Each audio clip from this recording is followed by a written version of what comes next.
Nous ouvrons cette page AES au Niger et nous allons feuilleter le bulletin d'information des forces de défense et de sécurité. Plusieurs opérations menées entre le 1er et le 4 septembre ont permis d'interpeller des bandits armés, de récupérer du matériel et d'apporter assistance à la population. Le point avec Jocelyne Amoussou. Au début de cette semaine, des patrouilles ont permis à nos unités d'interpeller 3 complices des groupes armés terroristes dans le périmètre d'Abala. Dans le cadre de l'opération NIA, les efforts se poursuivent pour contrer les activités terroristes.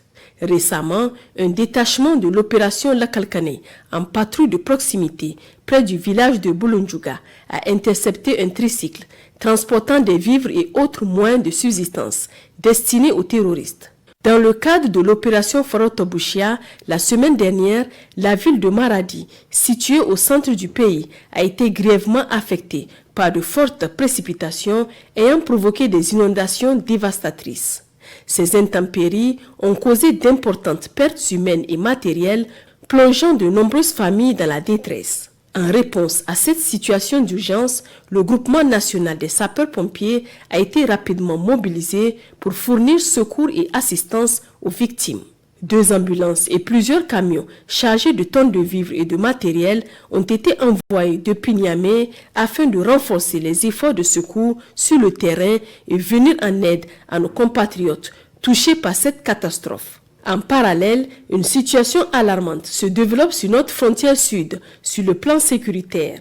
Heureusement, nos vaillantes forces de défense et de sécurité continuent de tenir tête à ces menaces. En témoignent les restantes arrestations de Baléry, suivies d'une 60aine de ses compagnons, ainsi que la neutralisation de plusieurs autres bandits armés. Dans la région d'Agadez, dans le cadre de l'opération Garkwa, le lundi 2 septembre dernier, une section du 1er bataillon de marche de Tabarkat a mené une opération de bouclage et de fouille dans un quartier soupçonné d'abriter des bandits armés. Cette mission s'est soldée par l'arrestation d'une 20aine de malfrats, dont plusieurs de nationalité étrangère, et la saisie de multiples armes blanches. Sur le plan national, le service central de lutte contre le terrorisme et la criminalité transnationale organisée a intensifié ses efforts pour démanteler les réseaux criminels.